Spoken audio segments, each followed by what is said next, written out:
السلام عليكم ورحمة الله وبركاته. الحمد لله رب العالمين والصلاة والسلام على أشرف المرسلين وعلى آله وأصحابه وأزواجه وذرياته وأهل بيته أجمعين. சங்கைக்கும் பெருமதிப்பிற்கும் உரிய பெரியோர்களே, சகோதரர்களே, எல்லாம் வல்ல அல்லாஹு ஜல்ல ஜலாலும் நாம் செய்யக்கூடிய எல்லா நற்காரியங்களையும் முகஸ்துதி இன்றி இஹ்லாஸான முறையில் இறைவனுக்காக மட்டுமே செய்யப்பட்ட நல்வணக்கங்களில் நம் வணக்கங்களை அல்லாஹ் அங்கீகரித்துக் கொள்வானாக. நாம் செய்யக்கூடிய வியாபாரங்களிலும் தொழில்துறைகளிலும் நஷ்டமில்லாத ஹலாலான ஒரு நிரம்ப லாபத்தை பெற்று அந்த லாபகரமான வாழ்க்கை கொண்டு தம் தேவைகளையும் தேவை உடையவர்களின் தேவைகளையும் நிறைவேற்றக்கூடிய நல்ல பொருளாதாரத்தையும் உள்ள விசாலத்தையும் அல்லாஹ் நம் அனைவருக்கும் வழங்கி அருள்வானாக. கஞ்சத்தனம் என்கிற தீய பண்பை விட்டு அல்லாஹ் நம்மை பாதுகாத்துக் கொள்வானாக. நம் கரங்களை என்றென்றும் கொடுக்கும் கரங்களாக ஆக்கி அருள்வானாக. யாசிக்கும் கரத்தை விட்டு அல்லாஹ் நம்மை பாதுகாத்துக் கொள்வானாக. நம்மை இந்த உலகத்தில் வாழ வைக்கும் காலமெல்லாம் நோயினுடைய இன்று உடல் ஆரோக்கியத்தோடு அல்லாஹ் நம்மை வாழ செய்வானாக. அந்த ஆரோக்கியமான வாழ்க்கை கொண்டு அல்லாஹ் ரசூலை நெருங்கக்கூடிய அனைத்து நலமுறைகளையும் புரியக்கூடிய நல்ல முத்தகின்களின் கூட்டத்தில் நம்மை ஆக்கி அருள்வானாக. திடீர் மரணங்களை விட்டும் தீய மரணங்களை விட்டும் நம்மையும் நம் குடும்பத்தையும் நம் சமூகத்தையும் அல்லாஹ் முழுமையான முறையில் பாதுகாத்துக் கொள்வானாக. நம்மில் யாரெல்லாம் நோயால் பாதிக்கப்பட்டு வீடே கதி என்றும் ஆஸ்பத்திரியே கதி என்றும் அல்லல் பட்டும் அவதியுற்றும் இருக்கிறார்களோ அத்தனை மக்களுக்கும் அல்லாஹ் வெகு விரைவில் நோயை போக்கி உடல் ஆரோக்கியத்தை வழங்குவதோடு அவர்களை கொண்டு அவர் குடும்பத்திற்கும் சமூகத்திற்கும் பலன் தரக்கூடிய மக்களாக ஆக்கி அருள்வானாக. நாம் இந்த உலகத்தில் வாழ்ந்து மறைகிற நேரத்தில் லா இலாஹ இல்லல்லாஹ் முஹம்மதுர் ரசூலுல்லாஹ் என்ற கலிமாவை மொழிந்து ஜன்னத்துல் ஃபிர்தௌஸை கண்ணால் கண்டு ஆக மகிழ்ந்து சிரித்தவனமா மரணிக்கக்கூடிய நல்வாக்கியம் பெற்ற மக்களில் அல்லாஹ் நம்மை ஆக்கி அருள்வானாக. மரணித்தும் மரணிக்காத இறைநேசரின் கூட்டத்தில் அல்லாஹ் நம்மை ஆக்கி அருள்வானாக. நாளை மறுமையிலே முத்து முஹம்மது ரசூலுல்லாஹி ஸல்லல்லாஹு அலைஹி வஸல்லம் அவர்களின் திருக்கரங்களால் ஹவுதுல் கௌசர் என்கிற தடாகத்தின் நீர்வருகி அன்னாரின் ஷஃபாத்தை பெற்று அன்னாரின் கரம் பிடித்து ஜன்னத்துல் ஃபிர்தௌஸ் என்ற உயர்ந்த சொர்க்கத்தில் அவர்களோடு குடும்பம் செய்வதோடு எல்லாவற்றுக்கும் மேலாக இறை அன்பை பெற்று இறைவனை பார்த்து பரவசம் அடையக்கூடிய லிக்காவையும் ரிலாவையும் பெற்ற மக்களில் அல்லாஹ் நம்மை ஆக்கி அருள்வானாக. அருமையான மோமின்களை, சையதுனா அலியுல் கர்ரமுல்லாஹ் வஜ்ஹா உடல்நலம் குண்டு இருக்கிற பொழுது கண்மணி முஹம்மது ரசூலுல்லாஹி ஸல்லல்லாஹு அலைஹி வஸல்லம் அவர்களும் அபூபக்கர் சித்தீக் ரலியல்லாஹு தஆலா அவர்களும் உமர் ரலியல்லாஹு தஆலா அவர்களும் உஸ்மான் ரலியல்லாஹு தஆலா அவர்களும் 4 பேரும் சேர்ந்து அவர்களை நோய் விசாரிக்க சென்றார்கள். விசாரிக்க சென்ற இடத்தில் அவர்களுக்கு விருந்தோம்பலாக ஒரு கிண்ணத்தில் தேனும் கொடுக்கப்பட்டது. தேனிலே கொடுக்கிற பொழுது ஒரு முடி கிடந்தது. இதை பார்த்து என்ன கருத்துக்களை சொல்கிறீர்கள் என்று பெருமானார் ஸல்லல்லாஹு அலைஹி வஸல்லம் ஒவ்வொருவருமாக கேட்டார்கள். அதில் செய்தனா அலியுல் கர்ரமுல்லாஹ் சொன்னாங்க, யாரை சொல்லதான் தேன் கிண்ணத்தை பார்த்தா இந்த தேன் கிண்ணத்தை விட விருந்தாளிகள் என்பவர்கள் மிக சிறந்தவர்களாக இருக்கிறார்கள். ரசூலுல்லாஹ் அபூபக்கர் நாயகம் சாதாரண மக்களா? அல்லாஹு அக்பர். அப்படி அவங்க சொல்றாங்க, இந்த தேன் கிண்ணத்தை விட விருந்தாளிகள் மிக ஏற்றமானவர்களாக சிறந்தவர்களாக இருக்கிறார்கள் என்று சொல்லிவிட்டு விருந்தாளிகளை கவனிப்பது என்பது தேனை விட மதுரமாக இருக்கிறது என்று சொன்னார்கள். அதே நேரத்தில் விருந்தாளிகளிடத்தில் நாம் நல்ல பேர் வாங்குவது என்பது முடியை விட கடினமானது என்று சொல்லி செய்தனா அலியுல் கர்ரமுல்லாஹ் வஜ்ஹா தங்கள் கருத்தை பதிவு செய்தார்கள்.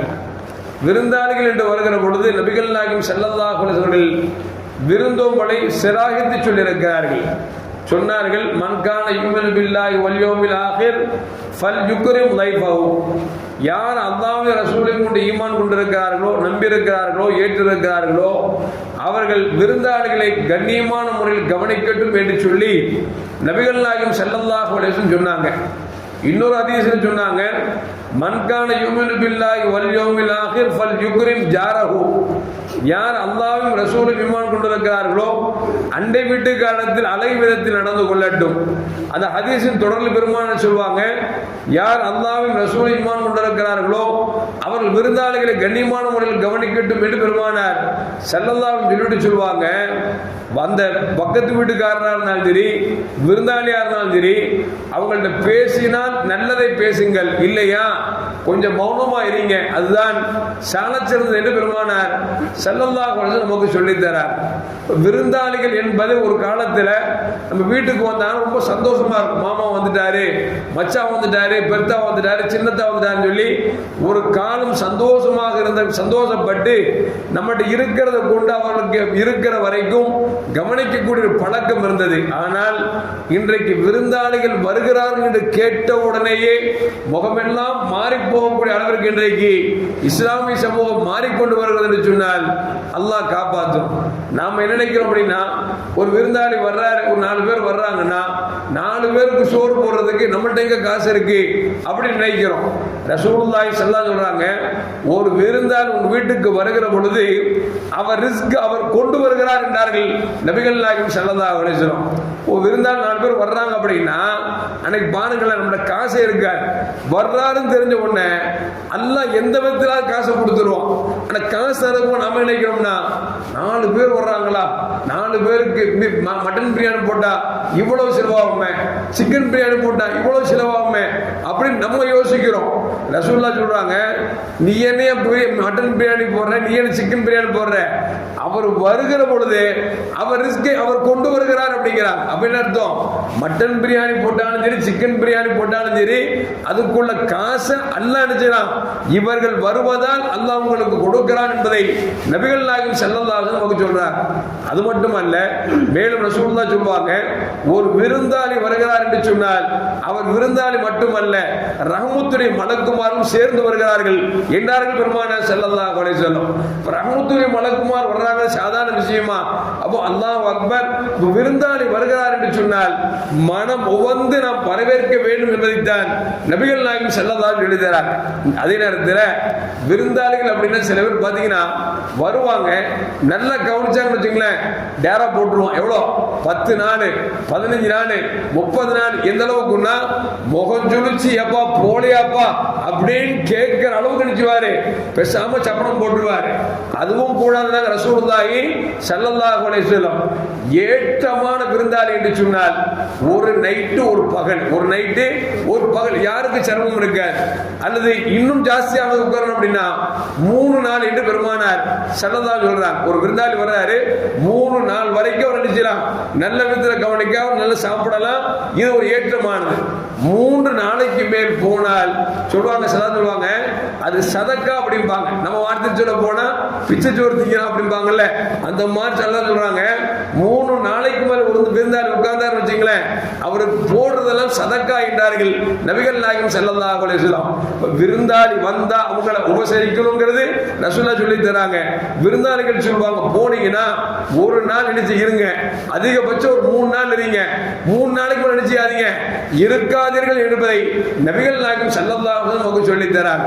அது மட்டுமல்ல, அருமையான முஃமின்களே, ஒரு கட்டத்தில் நபிகள் நாயகம் ஸல்லல்லாஹு அலைஹி வஸல்லம் ஒரு விருந்தாளி வர்றாரு, வந்தவர் சொல்றாரு, யார் சொல்ல கடுமையா பசிக்குது, எனக்கு ஏதாவது உணவு தாங்களே அப்படிங்கிறாங்க. ரசூலுல்லாஹி ஸல்லல்லாஹு அலைஹி வஸல்லம் ஒரு தோழர் இப்படி பசித்திருப்பதை கேள்விப்பட்டாலே நபியால் தாங்கிக் கொள்ள முடியாது. ஆனா ரசூலுல்லாஹ் 3 நாளைக்கு ஒரு சாப்பிடுவாங்கன்னு ஹதீஸ்ல அது வேற பிரச்சனை.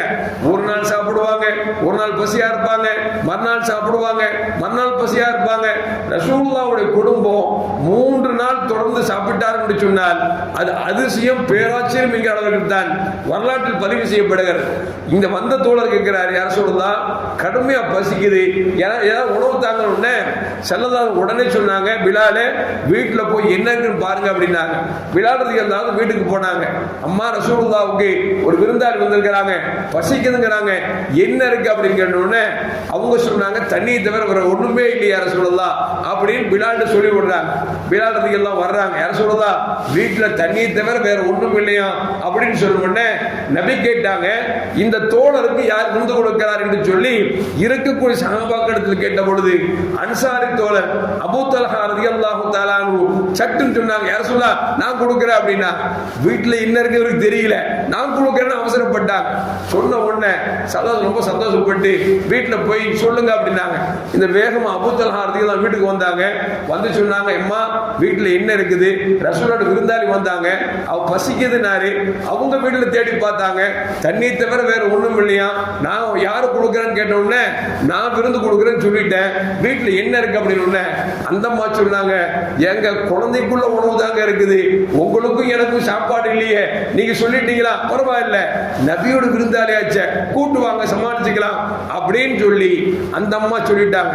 ஒரு கற்பனை, நம்ம வீட்டில் இந்த மாதிரி நிலையில ஒரு சொல்லி பாருங்களேன், ஏயா உனக்கு சோறு போடுறது தண்ட கர்மம், உனக்கு வேற விருந்தாளி கூட்டு வந்திருக்கிற அப்படின்னு இருந்தாலும் இல்லாட்டாலும் சொல்லக்கூடிய பழக்கம் தான் இன்னைக்குள்ள மக்களுக்கு இருக்கு. ஆனா சஹாபித்தான பெண் அல்லவா, கூட்டுவாங்க நம்ம சமாளிச்சுக்கலாம் அப்படிங்கிறாங்க. வந்தாங்க, யார சொல்லலாம், விருந்தாளி வீட்டுக்கு கூட்டு போறோம்னு விருந்தாளி வர்றாங்க.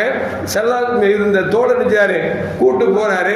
போன உடனே அங்க ரெண்டு கணவனும் மனைவி பேசிக்கிறாங்க, விருந்தாளிக்கு எணிச்சுவோம், குழந்தைக்குள்ள உணவை எடுத்து வைப்போம், நான் சாப்பிட்ற மாதிரி ஆரம்பிக்கும் பொழுது அந்த விளக்கெறிஞ்சிடறேன், அணைச்சுதான் அவரு சாப்பாட திருப்தியா சாப்பிட்டுவாரு, நானும் சாப்பிட்ற மாதிரி ஆக்ஷன் பண்ணிக்கிறேன்னு சொல்லிட்டு வீட்டுக்கு கூட்டு வந்தாங்க. ரெண்டு பேருக்கும் சாப்பாடு வச்சாச்சு. அந்த விருந்தாளி சாப்பிட்றாரு. வீட்டுக்காரர் நினைச்சாருன்னா அப்படி குனிஞ்ச மாத்திரத்துல ஊதி அந்த நெருப்பை அணைச்சிட்டாரு. விருந்தாளி நல்லா சாப்பிட்டாங்க. சாப்பிடும் பொழுது கை கழுவியாச்சு. சல்லாசத்தை அடுத்த நாள் அபூ தல்ஹா ரலியல்லாஹு தஆலா அன்ஹு வேகமா வர்றாங்க, நடந்ததை சொல்லலாம் அப்படின்னு வர்றாங்க.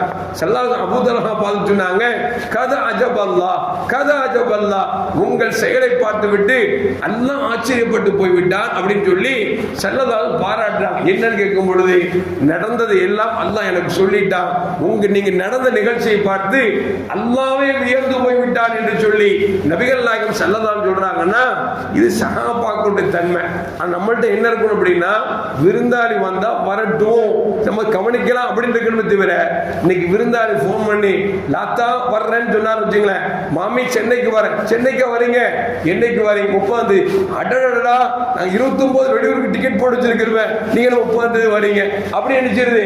போடாத டிக்கெட்டை போடுற மாதிரி சொல்லி வர வடாம கெடுத்து இன்னைக்கு இந்த சூழ்நிலைக்கு போயிட்டோம். அதுவும் இந்த வாடகைக்கு வீட்டுக்கு போறாங்க பாருங்க, அங்க ஒரு விருந்தாளி வந்துட்டா வீட்டுக்காரனுக்கு பொறுக்கிறது இல்லை. ஏன்னா வந்தாங்கன்னா சிரிச்சு பேசுவாங்க, கொஞ்சம் தண்ணி காலி ஆயிரும். விருந்தாளி வந்தா ஒரு நாள் பார்ப்பான், 2வது நாள் பார்ப்பான், கூப்பிட்டு அங்க வா, உனக்கு தானே வீடு வாடகைக்கு கொடுத்தேன், நீ என்ன விருந்தாளிலாம் கூப்பிட்டு வர்ற. இது காஃபியர் மட்டும் இல்லைங்க, கேவலம் நம்ம மக்கள் தான் அதிகம், நம்ம மக்கள் தான் அதிகம் வாடகைக்கு வீட கொடுத்து போட்டு 2 விருந்தாளி வந்துட்டா இவனால உட்கார முடியல, அடியிலலாம் அரிக்குது, அப்படியே அரிக்குது, தக தக தகன்னு அரிக்குது. என்ன 2 பேர் வந்துட்டாங்களே, தண்ணி போயிருமே, கரண்ட் போயிருமே, நீயா தண்ணி கொடுக்கிற, ரப்பு கொடுக்கறான், நீ வந்து வாடகை இருக்கிற வீட்டுக்கு வாடகை கொடுக்கிற, உன் வீட்டுல எக்ஸ்ட்ரா வந்து உட்கார்ந்தா உட்காரலையே, அவன் படுக்கிற இடத்துல கொஞ்சம் இடத்த கொடுக்கறான், அவன் கக்கூஸ் போடுறது கொஞ்சம் கக்கூஸ் இடம் கொடுக்கறான். இது இவருக்கு பொறுக்கிறது இல்லை, யாருக்கு, நம்ம பாய்மாருக்கு. அல்லாஹ் காப்பாத்து. எதுக்கு சொல்ல வர்ற அப்படின்னா, ஸல்லல்லாஹு சொல்றாங்க, விருந்தாளி அவ்வளவு ஏற்றமானவர்கள் என்று நபிகள் நாயகம் ஸல்லல்லாஹு சொல்றாங்க. அதே நேரத்தில் விருந்தாளி கவனிக்கல ஒரு முறை இருக்குங்க. விருந்தாளி வந்துட்டாங்கன்னா சாப்பாடை வச்சு நம்ம 2 வேடிக்கை பார்த்துட்டு கூட நாமளும் சேர்ந்து சாப்பிடணும், அதுதான் ஒழுக்கமே தவிர, சில இடங்களில் விருந்து கூப்பிட்டாங்கன்னு வச்சுக்கலேன், ஒரு விருந்தாளி மட்டும் உட்காந்துக்குவாங்க, சுத்தி இருக்கலாம் நின்று, மாமா நல்லா சாப்பிடுங்க, நல்லா சாப்பிடுங்க, நல்லா அவர் எப்படி சாப்பிடுவார், வெள்ளாண்டு வேடிக்கை பார்த்தா வயிற்றெல்லாம் வலிக்கும், நல்லா சாப்பிடுங்க, நல்லா சாப்பிடுன்னு சொல்லிட்டே இருக்கிறது. பாவம் அவர் திங்க வழி இல்லாம கொஞ்சோடு கையை நினைச்சு எஞ்சிருவார். விருந்தோம்பல் கவனிக்கிற பொழுது அவர்களோடு சேர்ந்து நாமும் சேர்ந்து சாப்பிடுவதுதான் ஏற்றமானது என்பதை நபிகள் நாயகம் ஸல்லல்லாஹு அலைஹி நமக்கு சொல்லித்தரார். அது சில வீட்டில் பார்த்து விருந்தாளி வந்துருவாங்க, சாப்பிட்றீங்களா அப்படின்பா. சௌரி ரஹ்மத்துல்லாஹி சொல்றாங்க, இந்த விருந்தாளிட்ட சாப்பிட்றீங்களா அப்படின்னு கேட்கறது, கொண்டு வரட்டுமான்னு கேட்கறது ஒழுக்க கேடுங்கிறாங்க. வீட்டில் ஆக்கிட்டீங்களா, சாப்பாடு கொண்டு வந்து வச்சுட்டு சாப்பிடுங்கன்னு சொல்லுங்க, சாப்பாடு ரெடி பண்ணிட்டீங்களா, கொண்டு வந்து கொடுங்க, சாப்பிட்றீங்களா, சாப்பாடு வைக்கட்டுமா இப்படி கேட்டு அவர் நினைச்சுவாரு, வேணான்னு சொல்லுவாரு. அதான் ஒழுக்கத்தில் ஒன்று சாப்பாடை கொண்டு வந்து கொடுத்து விட்டு சாப்பிடுங்கன்னு சொல்லணும். சாப்பாடு ரெடி ஆச்சுன்னா கொண்டு வந்து தவிர வைக்கட்டுமா அல்லது சாப்பிடுறீங்களா அப்படின்னு வச்சுக்கூடாது, கேட்கக்கூடாது என்பதை நமக்கு சொல்லித்தராங்க. இன்னும் சொல்ல போனா அஸ்ஸம் ரஹ்மத்துல்லாஹி அலைஹி மிகப்பெரிய இறைவன் செல்வன் அவங்க சொல்றாங்க, அல் அஜ்லத்து மின ஷைத்தான், வேகப்படுறது அது ஷைத்தானுடைய குணம். ஆனால் 5 விஷயத்துல வேகப்பட்டு தான் ஆகும், அது அல்லாஹ்வுடைய குணம் என்றார்கள் அஸ்ஸம் ரஹ்மத்துல்லாஹி அலைஹி. என்ன அப்படின்னா, ஒண்ணு விருந்தாளிகள் வந்துட்டா உணவை சீக்கிரமா கொடுக்கணும். சில பேர் பாத்தீங்கன்னா விருந்தாளி 1 மணிக்கு சாப்பிடுறவா இருப்பார், 2 மணிக்கு சாப்பிடுறவா இருப்பார். இவங்க நினைச்சுவாங்கன்னா 5 மணிக்கு சாப்பாடு கொடுத்துருவா, அது வரைக்கும் நினைச்சுவார், திட்டிகிட்டே இருப்பார். இவனை நம்பி வந்தமே 2 மணிக்கு சோறு கிடைக்கும் பார்த்தா 5 மணிக்கு தர்றானே அப்படின்னு திட்டுவார். சொல்றாங்க, விருந்தாளிகள் வந்து விட்டால் உணவை சீக்கிரமாக கொடுப்பது ஒரு சுன்னத்து அப்படின்னு சொல்லி அஸ்ஸம் ரஹ்மத்துல்லாஹி சொல்றாங்க. 2வது மையத்தா, ஒரு ஆள் மையத்தா போயிட்டார்னா சீக்கிரம் எடுத்து அடக்குவது. அதுபோல பிள்ளை வயசுக்கு வந்துருச்சு அப்படின்னா முடிந்த வரைக்கும் வயசுக்கு வந்துட்டாவே திருமணத்துக்கு ரெடி ஆயிட்டாங்கன்னு அர்த்தம். சீக்கிரமாக மாப்பிள்ளையை பார்த்து நாம் திருமணம் முடித்து கொடுப்பது, இப்படி சில விஷயங்களை சொல்லி இந்த மாதிரி விஷயங்களில் நாம் வேகப்படுவது என்பது ஏற்றமானது என்பதை அஸ்ஸம் ரஹ்மத்துல்லாஹி அலைஹி நமக்கு சொல்லித்தரார். சில வீட்டில் பார்த்தீங்கன்னா விருந்தாளி வருவாங்க, மாமா நம்ம வீட்டுலாம் சாப்பிடுவீங்களா அப்படின்னு கேட்பாங்க. என்ன அர்த்தம்? சாப்பிடக்கூடாதுங்கிறதுனால மாமா நம்ம வீட்டுலாம் சாப்பிடுவீங்களா? வந்தவர் விவரமா சொல்லுவாரு, நீ சொல்லி நான் சாப்பிடாம இருக்க போறேன் அப்படின்பா. உடனே அந்த அம்மா சொல்லும், சாப்பிட்டா பிள்ளைங்க 5-10 கொடுக்காமையா போறீங்க அப்படின்னு கேட்கிற அளவுக்கு இன்னைக்கு என்ன போச்சு, விருந்தோம்பல்கள் கூட இன்றைக்கு பண்டம் வியாபாரம் மாதிரி ஆகி போச்சு. அல்லாஹ் காப்பாற்றணும். அதிலும் குறிப்பாக சென்னை வாசிகள்கிட்ட பெரும்பான்மையா விருந்தாளிகள் வர்றது அப்படிங்கிறது ஒரு உபசரிப்பு விரும்புதல் என்பது மிக மிக குறைந்து போய்விட்டது. அதனாலதான் நம்ம வீட்டில் பறக்கத்து இல்லாம போயிடுச்சு. பாருங்களேன், சாப்பிட்றதுக்கு முன்னால் மாத்திரை, சாப்பிட்ட பிறகு ஒரு மாத்திரை, 2 மணி நேரம் கழிச்சு மாத்திரை, இப்படியே வாழ்க்கையே மாத்திரையே ஓடிட்டே இருக்கு. என்ன காரணம் அப்படின்னா, எதை ரசூலுல்லாஹ் பரக்கத்துன்னு சொன்னாங்களோ அதுவெல்லாம் இன்றைக்கு எடுபட்டு போய்விட்டது அப்படிங்கிறது தான் நமக்கு ரசூலுல்லாஹ் சொல்லித்தரார். அலிரதியல்லாஹு விருந்தாளிகள்கிட்ட நல்ல பேர் வாங்குறது கஷ்டம் அப்படின்ட்டாங்க. அப்படித்தானே, ரொம்ப சிரமமானதாங்கல்ல. உண்மையில் அப்படித்தாங்க. விருந்தாளி சில பேர் இருப்பாங்க, சாப்பிடும் போது உங்க தம்பி வீட்டுக்கு நேரத்துக்கு போனேன், அங்க வீடா வச்சிருக்கான், நாத்தம் சாப்பிட முடியல அப்படின்னு அண்ணங்காரன் வந்து தம்பிக்கு அனுமதி குறைச்சு விடுது.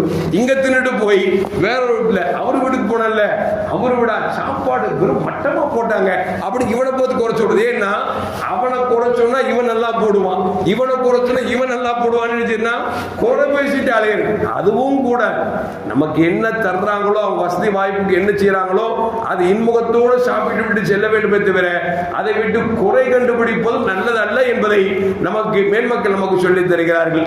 எனவே விருந்தாளிகள் என்பது அல்லாஹ்வின் தரப்பிலிருந்து ரஹ்மத்துல் மலக்குமாரோடு அவன் ரிஸ்கை கொண்டு வருகிறார்கள். எனவே நம்ம கவலைப்பட வேண்டியதே இல்லை.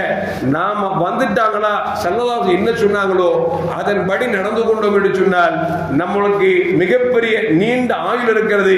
ரசூலுல்லாஹ் சொல்வாங்க, அல் லைஃபு தலீலுல் ஜன்னah, விருந்தாளிகள் என்பது சொர்க்கத்தினுடைய ஆதாரம் என்று பெருமானார் ஸல்லல்லாஹு அலைஹி வஸல்லம். இப்போ சொர்க்கத்துக்கு போறதுக்கு ஆதாரம் யார் அப்படின்னா, நம்ம வீட்டுக்கு விருந்தாள். நம்ம நரகத்துக்கு போடும்போது அல்லாஹ் சொல்லுவாங்க, யா அல்லாஹ் அவன் வீட்டுக்கு போனேன் நல்லா கவனிச்சாரு அப்படின்னு சொல்லிட்டாவே அல்லாஹ் நினைச்சோம் பரவாயில்லையே அடியார கவனிச்சிருக்கான்னு சொல்லி அல்லாஹ் சொர்க்கத்தில் போட்டுருவானா.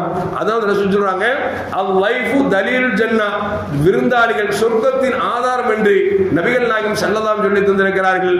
சொர்க்கத்தை ஆசிக்கக்கூடிய நாம் பெருமானார் ஸல்லல்லாஹு எதை சொல்லி தந்தார்களோ அதன்படி நடக்கக்கூடிய நல்ல மூமின்களின் கூட்டத்தில் என்னையும் உங்களையும் அல்லாஹ் ஆக்கி அல்வானாக. அஸ்ஸலாமு அலைக்கும் வரஹ்மத்துல்லாஹி வபரகாத்துஹு.